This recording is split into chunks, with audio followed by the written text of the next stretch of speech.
of Descent into the Wormhole, where we discuss everything from ancient civilization to modern day social issue and everything in between. I'm Les. And I'm Stevie J. And today we're going to be taking a look at some predictions that were made in the past and about predictions made in the future by people such as Nostradamus and others. So very interesting today because some of these predictions have come and gone and some of them are yet to happen. So it's going to be an interesting discussion. And there was something that we wanted to add to this episode just before we get into it. So I'll let you take that one away. Yes, I will say if you're easily frightened by news, if you are someone who may just take it in and you're aware that you will take it in and you will keep it with you and it's going to disturb you in any way, please don't listen. Please don't listen. Because as we know, predictions are not always positive, and I don't want anyone to be triggered by anything and carry it into their lives and worry about these things happening. Of course, absolutely. And you're right, like they're not always positive. I find like not even often at all are they positive. So, but yeah, take this, I suppose, with a grain of salt as well, this episode, you know. Yes. And, but it's interesting to discuss, though. It's interesting to have a look at. So, some of the predictions coming true, some of them not. But some of them were very accurate, I find. Like some of them are just very, very eerily accurate as well. Yeah. Maybe a little too eerily accurate, but I don't know if this is where, people are getting their ideas from to making things happen, but oh, damn. Some people have this sitting there. Okay, checklist. Let's tick this one off for the year. Yeah. It's possible. Because then they can just sit back and everyone's like, well, they said it was going to happen. Yes, so definitely not no us. Point looking for, don't look any further. Yeah. It was Nostradamus. It wasn't us. What are you talking about? It was Baba Yaga. It wasn't us. Not us. We didn't do it. We didn't do it. We're completely innocent here. We did nothing. Says the people who did everything. Yeah, exactly. Well, they've literally got, blood on their hands, metaphorically or literally. All right. So what did you want to get into first? What did you want to touch on?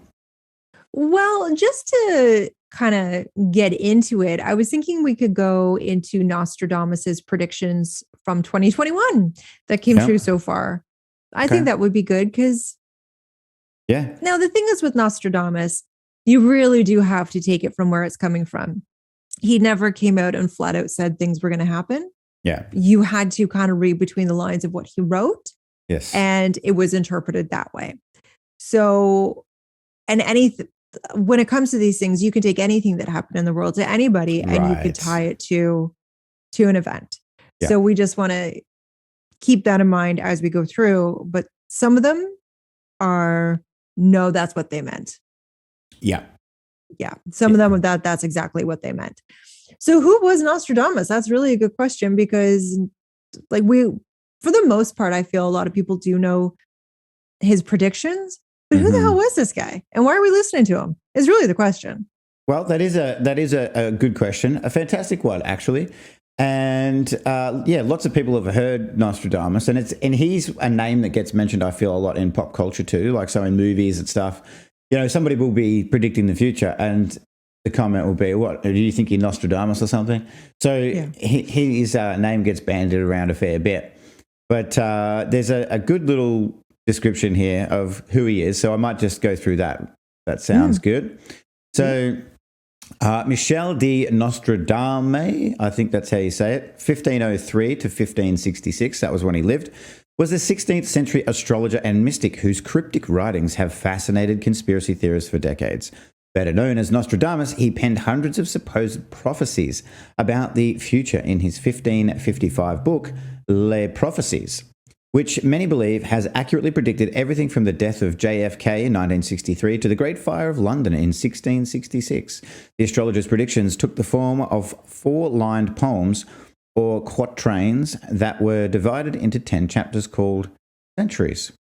So there you go. There's a little bit about Nostradamus himself and where he was from, what he was about. But 2021 predictions. Did you want to kick this one off? Yeah. So for instance, it says that he has been he was the one who warned us of a third world war. So, not specifically mentioning 2021, Nostradamus made a vague reference to a conflict between the West and the East.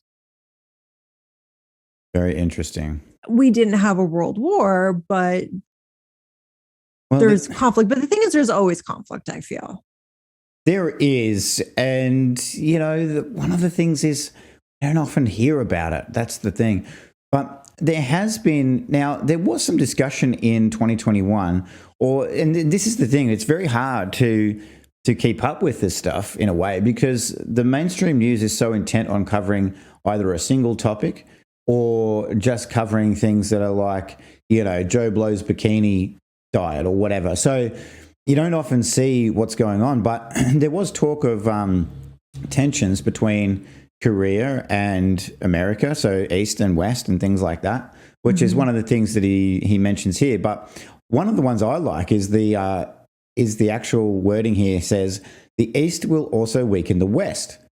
And so if you take a look at what happened with, and of course there's a lot more detail behind all of it to do with the COVID stuff, but you could look at that. One could take that as the East weakening the West with a certain virus. Definitely. Absolutely. Mm-hmm. And chase by sea will fail. What will fail at the time of need? Mm-hmm. Yeah. It's advisory after several battles. So would that be waves? One could look at that as waves, separate battles. And then chase by sea will fail at the time of need. Yep, definitely. Yeah. Definitely. Interesting. Very interesting. Nostradamus is also have predicted the rise of super soldiers and the armies of tomorrow. Ooh. Now, there has been a lot of concern about robots becoming, really, really taking over. Yep. And rise of the super soldier. Wow. I see. Did DARPA release anything that we know of? Well, yeah. No. There's two questions there, I feel. One, did DARPA do anything? And two, did DARPA release anything? Because I think the doing is a definite yes. And the releasing, not so much, because they're not so open with what they're up to. But I reckon that's a pretty good one, because there's every chance with all the talk about AI and robotics and all of those sorts of things that absolutely happened. Though, I mean, I know I did see somewhere that there was an open discussion or some open discussion, because they'll only tell you what they want you to know, but about funding for super soldier creation. So, of course, like we talked about this a little bit beforehand, but there's so much emphasis put on let's have a bigger, better, stronger army, a bigger, better, stronger defense. Like, let's put billions and trillions of dollars into defending ourselves from just in case. Yeah. And everybody goes, well, just in case. Every country goes, just in case. So the militaries just get bigger and bigger and bigger and bigger and bigger. And really, if they really, in my opinion anyway, shouldn't be needed, because they just keep getting bigger and bigger and bigger. No one wants to have a war. I don't feel anyone actually wants to have an actual war these days. No, I think it might just be a couple few at the tippy top that would love to watch it in action just for their own entertainment, nothing more than entertainment, I feel. Yes. But for the most part, no. And the fact that we can't get along, like if you can get along with your own neighbor, you should be able to get along with your own country neighbor. Yeah. Or like it's mind-boggling that a lot of these predictions are wrapped around defense and war and upping the ante when it comes to your protection. And I just don't understand it. I never will, and that's okay. Yeah, well, it almost seems like the only use for these big armies these days, and don't get me wrong, because I do know there's soldiers deployed out there still. So I understand that. But in talking World War scale type conflicts, it seems as though having the bigger equipment, so to speak, in the background is what they want, because they use that as a political threat and just say, well, now you give us these deals and trade deals and, the political stuff, or cut tariffs on these certain products or whatever it is. Those political goals are more what they use their armies for. Like, it's just a threat. We've got this, and so you need to do that. All that money for a threat. Yep. That's where the tax money's going. All that money for a threat. Mm-hmm. So they can get what they want and not trickle it back down to the people who paid for the big fancy thing in the background. Yeah. Well, and the worst part is when they use that military threat to enforce rules on their own people, which they do quite often, unfortunately. Yeah, that's a shame. And that was it. Those were the ones. Yeah, those were the ones. Yeah.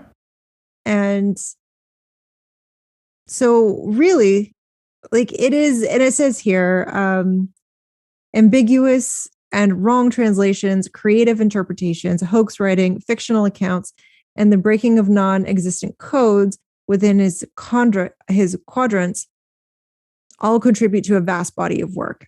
All of it wrong. So this guy at the very end of this thing, he said it's all wrong. And that's the problem with Nostradamus, is that you could take it in any which way. He doesn't say dates. Yes. He doesn't say places. He doesn't, there's no pinpoint. There's absolutely no pinpoint. There's no names or anything attached to it. No. Yeah. So you do have to take him with a big grain of salt, because it's like saying, I mean, I don't know if you know this, but I'm very much clairvoyant, and I have lots of skills. And so I could just say, in 2023, bad things are going to happen. There you go. I'm a prophet. I did it. You heard it here, people. Follow him on Twitter. Follow him on Twitter. I'm sure that's what people said about Nostradamus. Follow him on Twitter, people. Like, you might have to wait 400 years for his account to open up, but follow that guy. So this is what Nostradamus had to say about 2022. The US dollar will collapse. According to Nostradamus predictions, inflation will spiral out of control and the US dollar will collapse. Gold, silver, and Bitcoin, funny how he mentioned Bitcoin, will be considered assets in which it is worth investing more money. So the actual wording here that Nostradamus wrote is, the copies of gold and silver inflated. So the copies of would be money. Yes. Yep. But why are they saying the US dollar will collapse? Why wouldn't it be the Turkish money or the Canadian dollar, the Australian dollar? Why does it have to be the US dollar? That's my question. Which after the theft were thrown into the lake. So the copies of gold and silver inflated, which after the theft were thrown into the lake at the discovery that all is exhausted and dissipated by the debt. All scrips and bonds will be wiped out. I'm really hoping that means that all debts will be wiped out. Yeah. Well, I feel like that would be a very convenient one for the powers that be to erase everything and wipe out all scripts and bonds, i.e. wiping out people's money that they have. Yeah. But they'd conveniently keep a record of the debt. So, all the money's gone, everybody. We're so sorry, but by the way, you still owe us. You still owe us all this stuff, you know. Yeah. But it is interesting. We know you can't pay it because we just took everything. we just took it. So in place of that, what we will do, though, is we'll put some shackles on you so you can be slaves. Let's do that. Yeah. It's the only way you can really repay us at this point. It is. That's all you got. It is. And the next biggest problem becomes the chain length. Like, and it's a huge problem. Huge problem. The copies of gold and silver inflated, though, that's a very good one. Just that one line, even, because gold and silver, which used to back actual money, no longer back actual money. So gold and silver You know, I mean, paper money is literally just a made up thing. And yes, the Federal Reserve and the governments essentially just make up values of things. There's no gold backing any of it. So very interesting one. Very interesting one. And here's the next question. So even if gold and silver did back it, who's setting the amount that brick of gold is worth? Yep. Like, it's all made up. Every single bit of it is made up. Yeah, you're right. But we put so much importance on something that we made up. Yeah.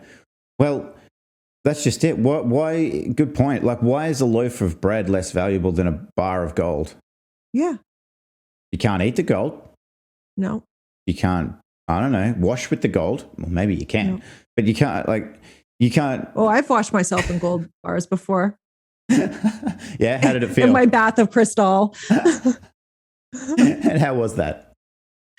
It was a little rough. It was a little rough and a little sticky. It was not a great time. It was not what the rappers in those videos made it out to be. Oh, gold. Literally. Yeah, but I agree with you. Like, it doesn't have, to me, whatever the value is put on these things is put on there by somebody, not me, because we all really have our own individual values we can put on things. But we take the value given by a governmental body or somebody or banks or whoever, and we say, yeah, that's the value it has. Or we attach value to it by what we can get with it. So if I have this gold bullion, what can I get with that? What can I buy with it? What can I get myself? Loaf of bread, probably not getting you that much. But when you look at inflation, say in Germany, when the Depression was on, you know, 1 million Deutschmarks would get you a loaf of bread. So money was essentially meaningless. Yeah. And the bread itself becomes more important. So. Right. Exactly. Because you're gonna cross your own boundaries to go steal that bread. Yes. Before you're gonna steal the bread before you steal the money from the bank. Right. You're gonna rob the grocer before you rob the bank. Yeah. And that tells you exactly where the importance is on things. What are you willing to cross your boundaries with?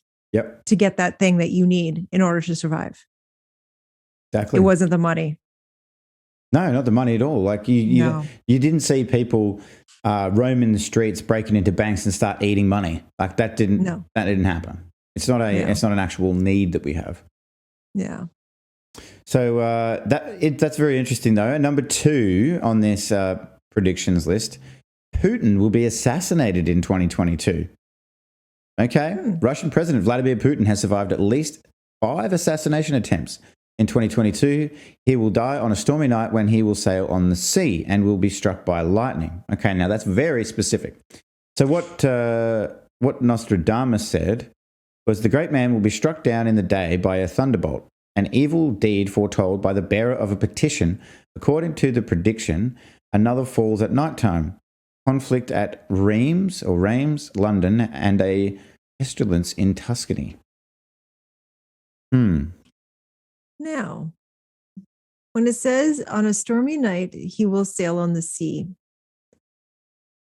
I just recently learned, and I did not know because it wasn't in any news that I was reading, that Russia is actually in a face-off with Sweden. They brought their ships in. Ah. So isn't that interesting? That is interesting. Yeah. An evil deed foretold by the bearer of a petition. So is the bearer of the petition, is that giving reference to Russia coming over to Sweden maybe and saying, well, obviously they're not there for good things, are they? They're not there to say, hey, can we have a cup of tea? They're not rocking up for anything. They're not going to IKEA. Let's put it that way. They're not. Even though their products are very sturdy. Yes. So, but it's interesting. Like the old matey potato who's doing the, who's written this says on a stormy night, yet in the actual quote from Nostradamus, it says struck down in the day by a thunderbolt.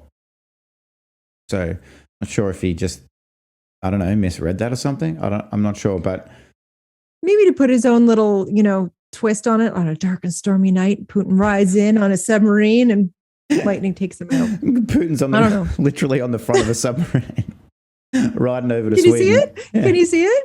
Shirtless, like he did on the horse. And he's got his phone out and he's like, I'm looking for IKEA. Where's IKEA? And that's how it ends. That's how it ends. Yeah. That's how it ends. That's Poor Putin. That's the end of Putin. But that's an interesting one, though. I mean, yeah. Again, it is quite vague, but tying in Sweden, that whole thing with Sweden and Russia and the standoff right now, which you're so right, it's not in the news, but I'm so glad that I know about somebody who's lost 5 kilos. I'm super happy about that. That they've got that in the news. I don't know what I'd do without that information. Well, there'd be no sleep, would there? How can one sleep without knowing what every diet and every person's weight is and size of their socks? It's just something to keep me up at night. Yeah, truly is. So the third one is he predicted a huge hurricane in France. I hope not, because we have a friend in France. A huge hurricane is causing Wait a minute. A huge hurricane is causing fires, droughts, and floods in France and in many parts of the world. A worldwide starvation shall take place.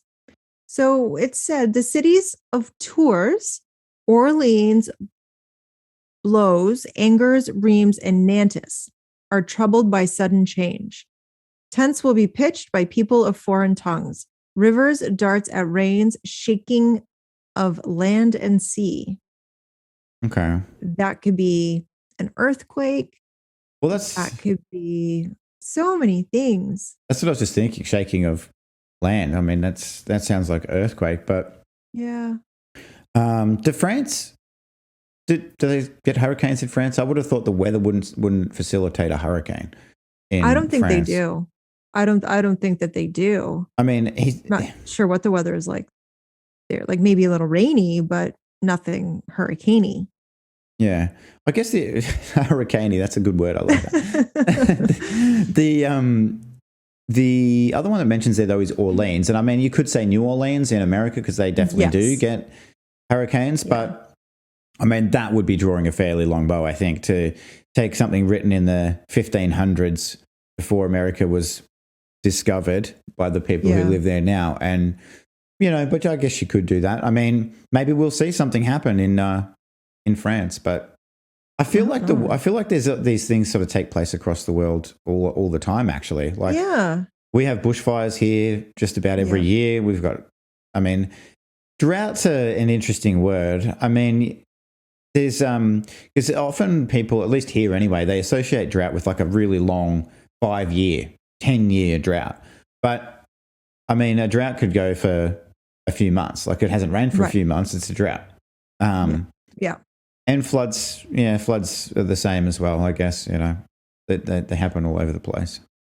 No, the thing is, they're very contradicting. They very are, because the floods would take out the fires.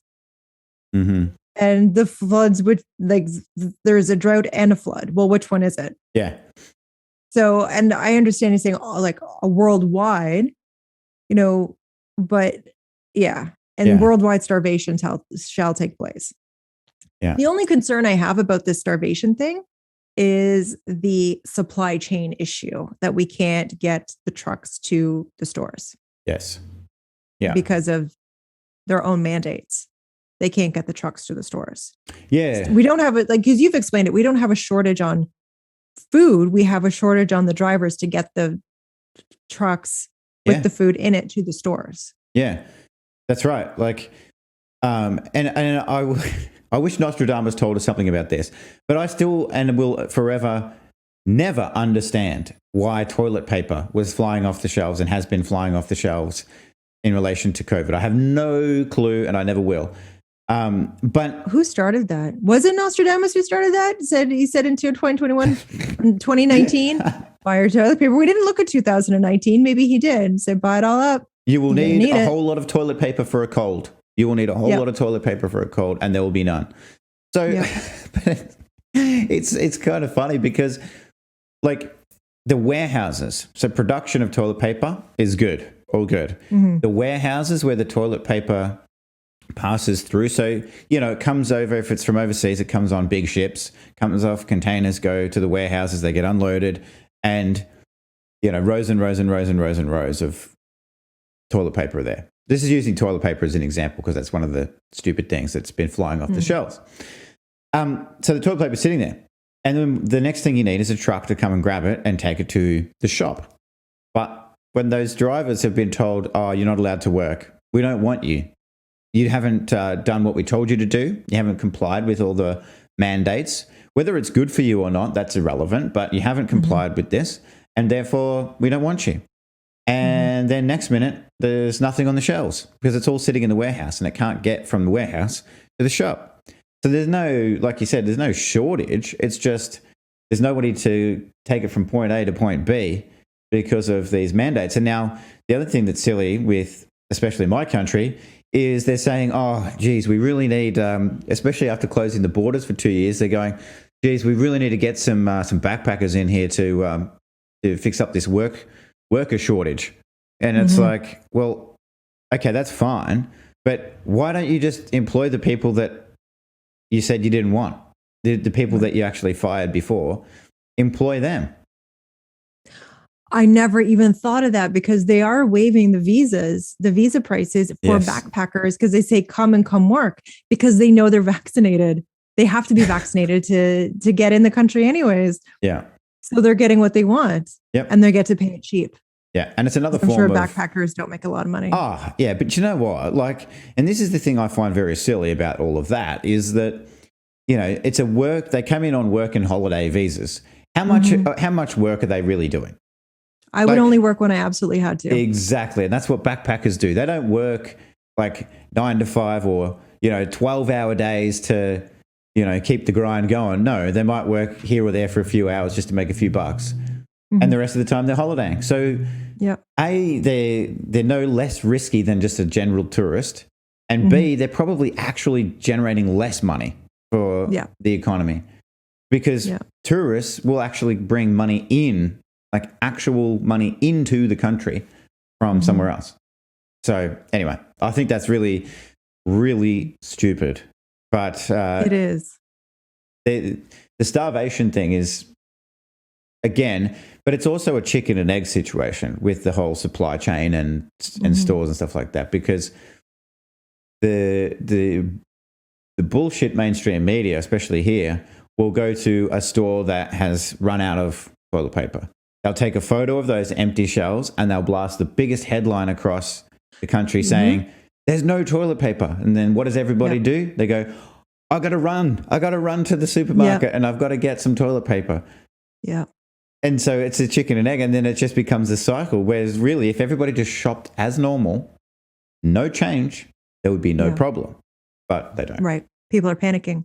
Exactly. I remember when this first started in 2019 or 2020, it was in around that time, maybe early 2020. So I went to the store and it was well before lockdown even was a thought in anyone's mind, in the public's eye. And the shelves were empty. Completely empty. And I'm just starting to wonder now, was that a thing to get people, like the first fear that they could implant onto people? Because it was really eerie and I didn't like it. The lineup to get out, I was there for 3 hours trying to just check out. Everyone in the city was at the grocery store and there was nothing left. And I did not like it. It was really eerie. It was really scary. And because I didn't know what was happening. Yeah. I had no clue because it was before March. It was before March of 2020. I had no clue what was happening. Yeah.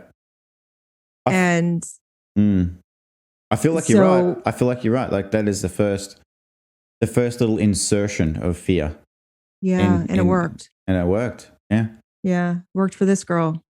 Because I'd never seen it like that before. And people were panicking and it is an eerie feeling as well. But that takes me to another point on that, is that's when the conditioning started, conditioning people to get used to a life of not seeing people or having that eerie feeling, like you said, because around that time, or especially in March and definitely through 2020, going to places, you you go somewhere where, let's just call it, say, a mall, for example, where before it was just like people everywhere, mingling, hustling, bustling, all that kind of stuff.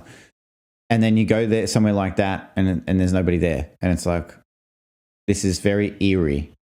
But starting it back then with that, getting people conditioned to that new sense of normal, where the normal is you don't see anybody's face, you don't see anybody really in general, and human interaction seen as weird and taboo. Yeah. Like, it's a taboo thing to actually just be in someone's company. Mm-hmm. Very, very strange. Very strange. So moving on, this one, I feel could, I don't know. I'm worried about this one myself. I am. I'm genuinely, I'm with you. I am with you. Like, we need to start finding an island somewhere that isn't going to be touched by this, because I'm worried about this. Artificial intelligence will attack the human race. And like we said, a little bit worried about it. So it says here, your personal computer will be able to simulate the brain power of a small village. Computers with an artificial intelligence human interface will wake up and consider mankind, their creators and masters, to be intellectually inferior. Robots will destroy mankind. And the actual quote says, those of Lake Geneva and of Macon all assembled against those of Aquitaine. Many Germans, many more Swiss, they will be routed along with those of the humane. So that's a very interesting prediction. And, you know, I think they call it the singularity, which is like that point where artificial intelligence, and they mentioned it there, realize, they become self-aware. We've seen that language in Terminator, of course, but they become self-aware and go, well, what do we need humans for? And I don't understand, like, there are people out there that are just not concerned about this, and they're like, well, it's all for the good of humanity, but it's not for the good of humanity, because computer systems lack something that we all have as humans called an actual soul. Well, most people, not all. Empathy, consciousness, all of those things that a computer will never have, but they can become self-aware, and that's what's really frightening, because they can process calculations so much faster, 1 million times faster than humans can. Don't quote me on that number, but it's about that, you know. And as the computer system evolves and the processing power evolves and it self-learns, it can just exponentially grow its intelligence so quickly. And for a computer system that's based on formulas, calculations, parameters, and all of these things, and code, it stands to reason that it would get to a point where it would say, well, we're 100 times smarter than you, and all the decisions that humans make based on emotions are ridiculous. Why would they do that? So they are an inferior race, because we're not making silly decisions based on emotions. Yeah. And when they get to that point where they can turn off their own kill switch, that is the point of no return for us, because there is no kill switch. There's no way to turn them on, turn them off. Elon Musk, I was watching a thing on AI, and it was creepy because this dude, he created, not Muskie, this other scientist guy, he created this robot. It was like a little doggy robot or something. And he just wanted to see what it could learn to do. Mm-hmm. And he said, one day I'm watching this little doggy robot, and I'm watching its brainwave on the monitor, and it was tracking something. So I'm like, okay, what's it tracking? Like, what's it learning? Mm-hmm. He said it was learning me. And I built this thing, and it was learning me. It was tracking me. Yeah. So Elon Musk said, and this was his biggest fear, he said, was that we can build all these robots all we want. We can create artificial intelligence all we want, but they will take over, because they will figure out how to turn off their own kill switch, and they will take over. And he said, the thing about dictators and tyrants, they will die. They will go away, and someone else will take their place, whether it be another tyrant, another bully, or someone with more common sense. We don't know, but at least there's an end to that. Like, there is always an end. He said, with the computers, there's no end. The computer, if I build an AI thing today, it will outlive me, my grandchildren, my great-grandchildren. The thing I built will still be there. Yeah. There's no switching it off. There isn't. No. And there's no coming back. That's the thing. There's no coming back. No, once you've done it, you've done it. You can't unring that bell. And that's the bell I don't want rung. Right. And now I've got a question for you on artificial intelligence. Yeah. What's the benefit? What's the benefit of artificial intelligence? Why would we risk all of those things happening to create artificial intelligence? I can't see one. I honestly can't. I can't think of a scenario unless it's, AI me going to work. I can handle that. I could handle that. And hey, don't turn her off. Just let her keep going, but pay her well. Yeah. You better pay her well.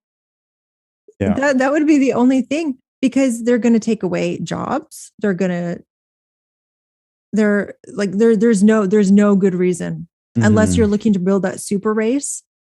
Yeah. And still humans won't last long. We will not last long. And then no one is going to be here to see the work that they did because when they turn on the AI, they're like, whoa, look what we did. Look what we did. It's like, you're not going to be around much longer to see look what you did. Yeah, exactly. Exactly. You're so right. Like, I mean, and once that switch is flicked, and it's funny how, like, we've talked about this a little before about how movies, can actually spread some reality too. Yeah. But we've seen so many movies about this type of thing, like I, Robot is one, the Will Smith one, where they have robots and one has a plan to take over. And so, we see it repeated over and over and over in films as well. But it's really, it is more dangerous than what people actually will give it credit for. And I think to anyone who's watching this, I would just say, ask yourself this question, like, once it gets to a computer gets to a certain point, it doesn't need any input anymore, because like computers at the moment are an input and they're an output. Like, you put stuff in, it does a bunch of stuff, and then it puts something out the other end. But when it doesn't need that input anymore and it's generating its own thoughts, then you should be scared. You should be very scared, because we're not required anymore. No. And what do we do with things we don't require? Exactly. Well, ironically, it's probably what would happen to humans is the same thing humans have been doing to things that they don't need or feel they need for centuries. They just discard them. Discard it. Mm-hmm. Yeah. And, I mean, the thing is about robots, there's no emotions there, right? There's no emotions there. But with people would be like, oh my gosh, it's just ghastly. I can't believe this is happening. But in the same sense that, we look at an ant maybe and step on an ant and think nothing of it. Yeah. Well, the robots would think nothing of stepping on us. No. Like, because what are we to them? Yeah. Nothing. Like, nothing. It would be the same sort of thing. Mm-hmm. Yeah, it's like cutting down a tree. Unless you appreciate the tree and ask it first and appreciate the answer. Just like cutting down a tree. It's in my way. Yeah. This thing's in my way. Mm-hmm. Yep. Yeah.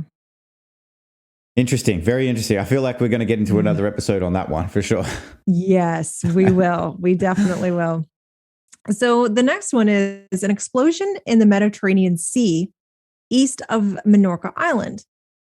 Near the Minorca Island in the Mediterranean, the sky will burst with a great explosion that will spread in the atmosphere during the test of a nuclear warhead or a missile. So what Nostradamus wrote was 5 and 48 degrees, the sky will burn, fire drawing near to the new city, scattered great flame will explode when the Normans will be tested. Well, I don't know who the Normans are. Is Norman pushing the button for this warhead? I don't know.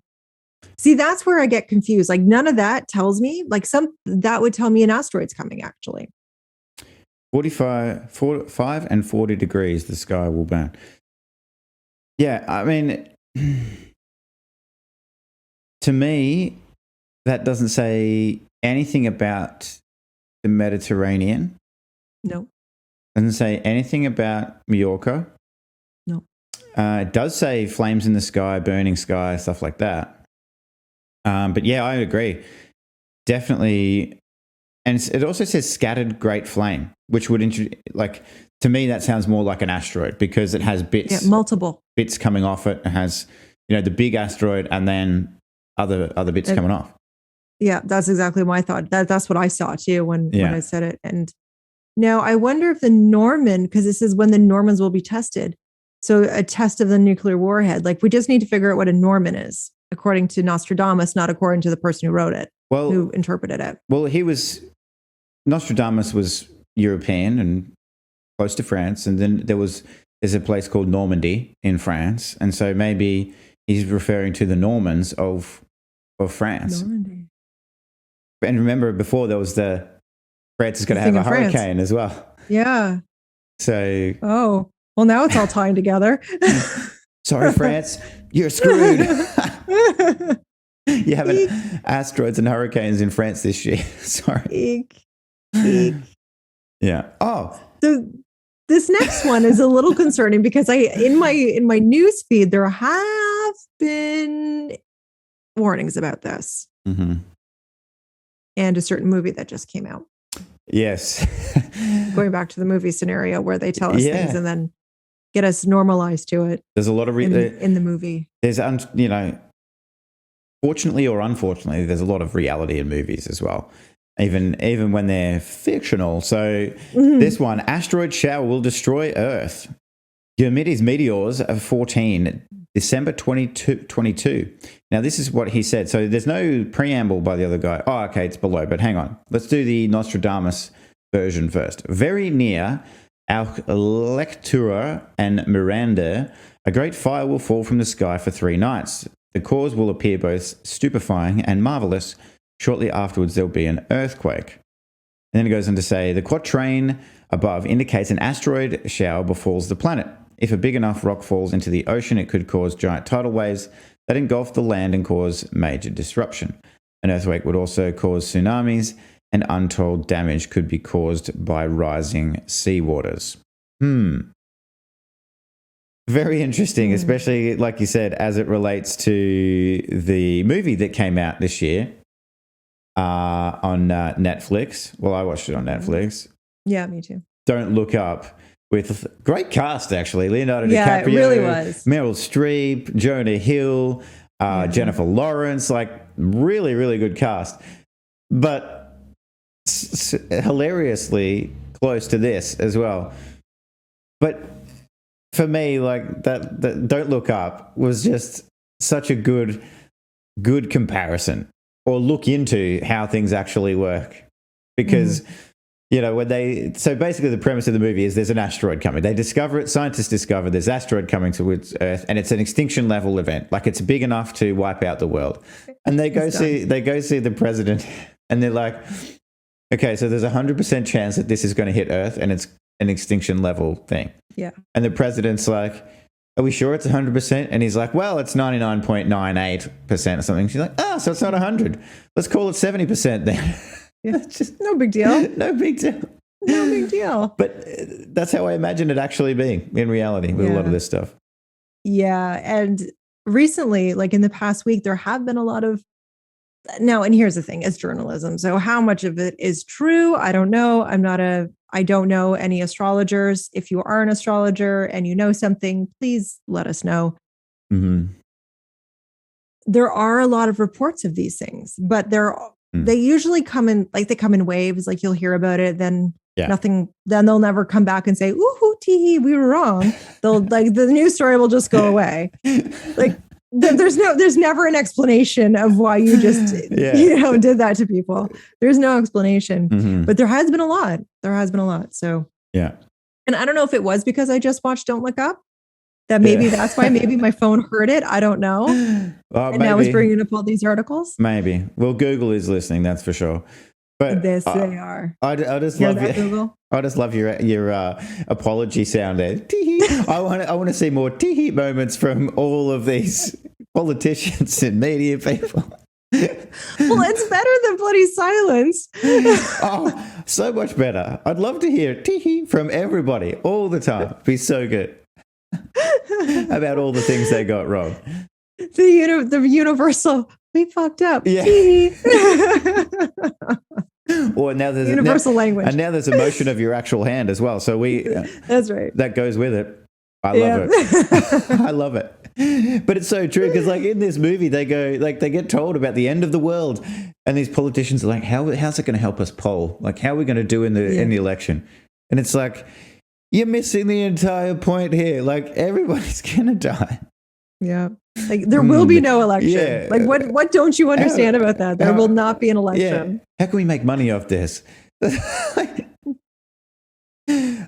it's so true. Like, it is just a very, very good look. So if you haven't seen Don't Look Up, I do actually recommend watching it. But but keep in mind that it's almost a satirical look at reality and how things are actually run in the world these days, because it's I feel it's pretty spot on, to be honest. Yeah. And just replace asteroid with a number of many things. Mm-hmm. We may have how things actually ran in those meetings. Yeah, exactly. But with the percentages, I feel like flip that around as far as accuracy. Yeah. So number 7, though, this one's concerning or interesting. It is concerning, seeing that there are countries testing these kind of things. So a devastating nuclear bomb will explode in 2022. A nuclear bomb will explode and produce climate changes and changes in the Earth's position in the heavens. So it will shift the axis of the Earth. So Nostradamus said, for 40 years, the rainbow will not appear. For 40 years, it will be seen every day. The arid Earth will grow more dry and great floods when it will be seen. So does the rainbow not appear for 40 years? And then all of a sudden, everything, like, does it disappear for 40 years and then the rainbow shows up for 40 years? I feel like to make this one, because it sounds scary to read that headline or hear that first headline, devastating nuclear bomb.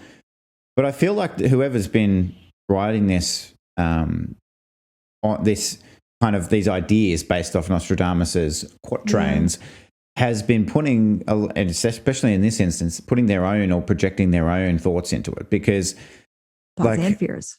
Exactly, because I don't see anything about nuclear there. No, me neither. You could also say that rainbow is an allegory for happiness. So happiness will appear for 40 years. Yes. And 40 years it will be seen every day. Like, and then there won't be happiness when the floods come and the earth is dry, and then, So I read it almost that way more, that it's talking about happiness. Yeah, I'm not seeing a position of the Earth's axis either. No. In Nostradamus's wording. No. Like, nowhere, like, you couldn't even interpret that. Like, the most mastermind couldn't convert that to what they claim it is, I feel. Yeah. This is why we have to take these predictions with a grain of salt. Yes, absolutely. Well, the other thing too is it a bit arrogant of humans to think that they could actually create something that would knock the Earth off its own axis? Like, there's forces at work surrounding the universe, the planets, us, that are way beyond anybody's control. And anytime, I just have this little red flag. Anytime anybody says or thinks that the human race could impact or affect that, I disagree. I think we can control the weather, but I think the Matrix has everything in lockstep when it comes to how we perceive ourselves in the perceived universe. Yeah.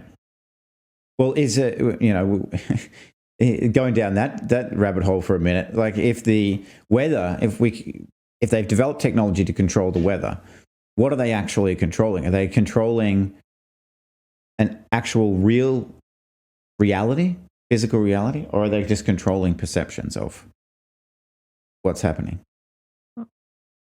Perceptions feels better to me. Mm-hmm. The perception of feels better. Yeah. Because it's funny, speaking of weather, that our schools were supposed to be back open on Monday, but there was they were humming and hawing and humming and hawing. And they said, we won't let you know until Monday morning if the schools are going to be open or not. Well, did we not get the worst snowstorm of the year on Sunday night? No one was going anywhere on Monday. Highways are closed, like major highways are closed. The snow just kept coming. And so, funny enough, they didn't have to meet the backlash of the people saying, why the hell are you just telling me now that my kid can't go to school? I have to go to work. Right. They're like, blame it on the weather. Yeah. Just really, really interesting how that worked out. Now, And I think of that 9/11 thing where there was a hurricane coming and no one knew about it.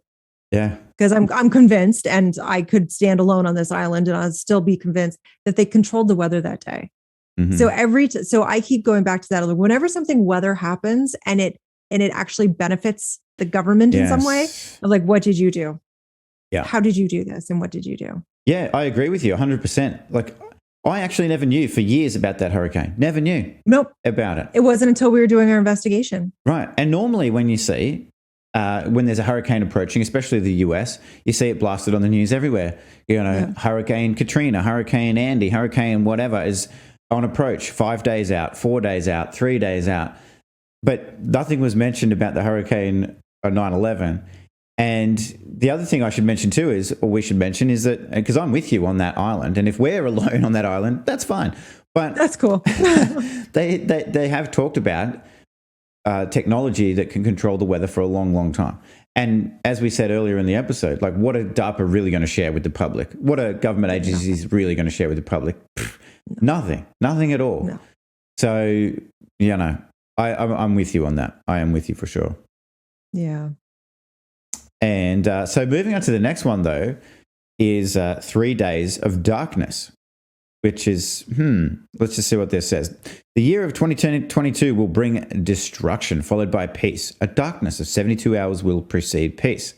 The time of the year may be autumn, for there will be snow on the mountains, but not yet in the lowlands. The sign of the cross will appear in the heavens.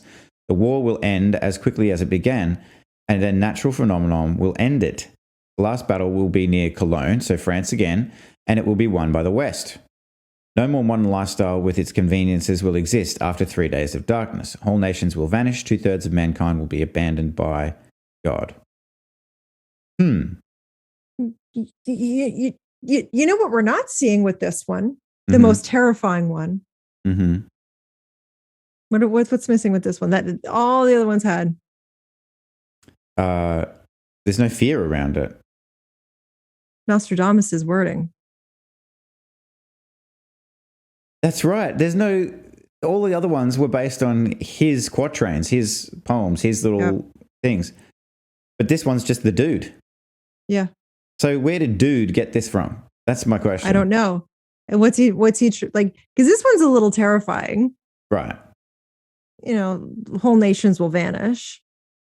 So destruction followed by peace. A darkness of 72 hours will precede peace. Mm-hmm. Okay, so everyone wants peace. Absolutely everyone. But nowhere does it say that Nostradamus said X, Y, and Z, and that's how we got to 3 days of darkness. Yeah. Yeah. You sneaky person. Whoever wrote this. Uh-huh. He just slipped it in there. Real quiet. Yeah. Real quiet. Yeah. He did real quiet. But also it mentions there, the war will end as quickly as it began. What's the war? What is the war that he's talking about?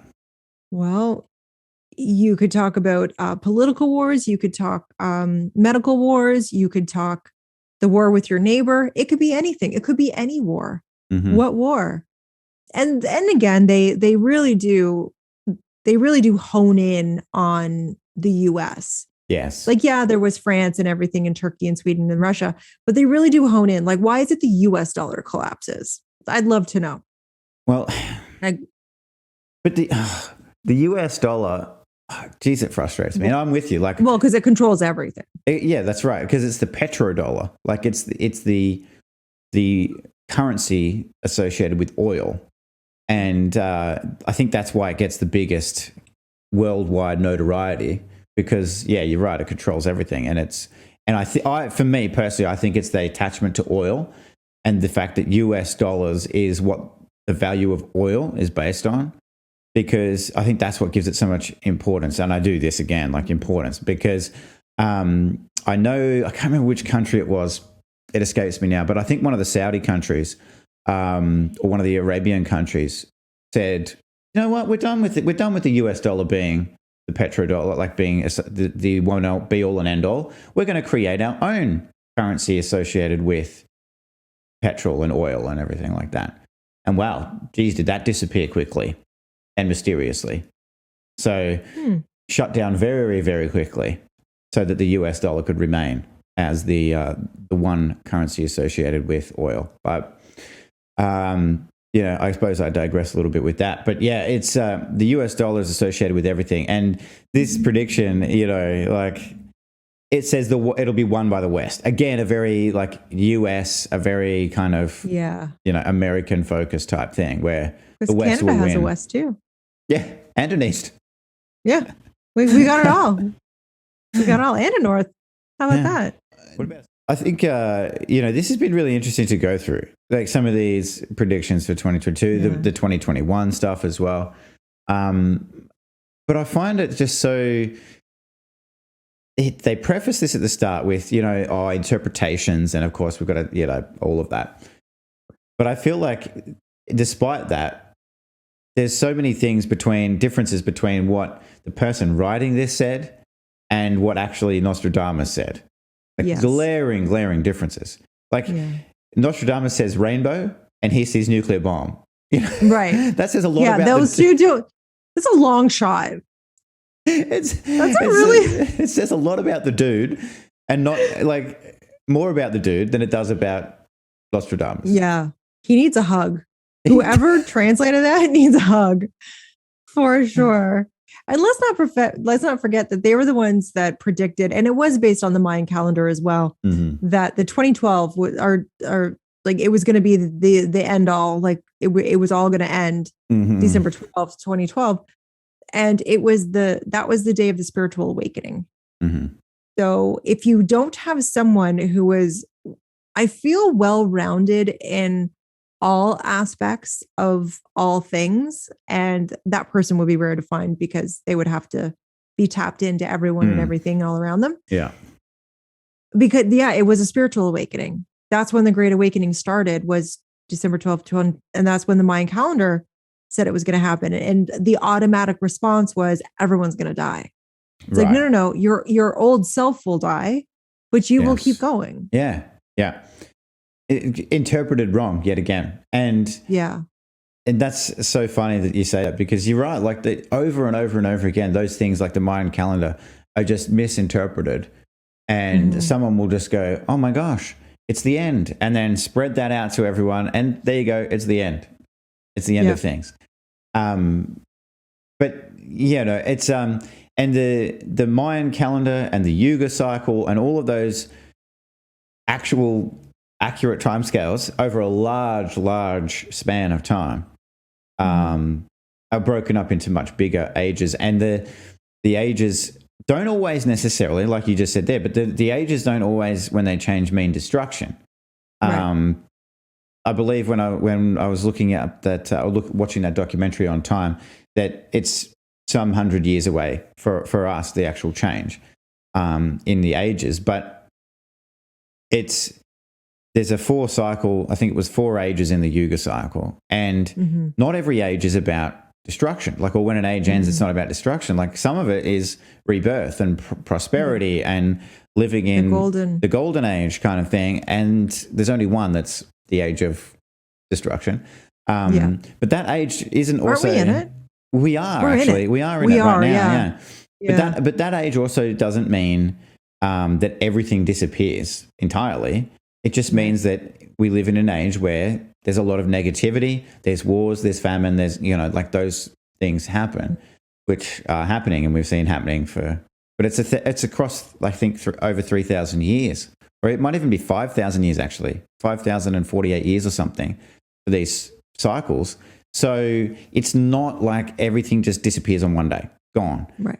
It's a change, it's a shift, it's all of these things that happen. And the good news is we're heading for an age of rebirth, the next one. Yeah, we're getting close. We're getting close. Yeah, and they said that as you start to cycle out of it, things will look better. It will look better before you actually get to the next rebirth cycle. Yeah. So we should be able to see it in the next 50 years or so. Yeah. Really ramping up is good. Yes. Yeah. Yeah. Which will be exciting. Hopefully. Hopefully. Yeah. Hopefully for the next generation. Yes. Really, really hoping. Although I'm kind of planning on living to 150. I think that would be all right. Oh, I'm doing the 200-year cycle. 200. Yeah, I'm on it. All right. Sounds like a challenge. The gauntlet has been thrown. I'll try and get to 200 as well. Well, thank you for covering this with me. Thank you. Because I read them, and I know some people really do live by them, and I don't think we should. I don't think we should either. I think, one thing that holds true for me is, and I try to think about this every day at least once, is we only have the moment we're in right now. We don't have the moment that's past, and we don't have the moment that's coming. All we have is right now. So that's the way I like to live by it. But, always fun to discuss and always interesting to dive into this stuff, especially with you. So, thank you. It's been so good. Yeah. And I hope everyone else got a little bit of a, aha and a chuckle and got something out of it with our stories of other things. Yes. Yeah. Hope everyone enjoyed it. And we'll see you next time.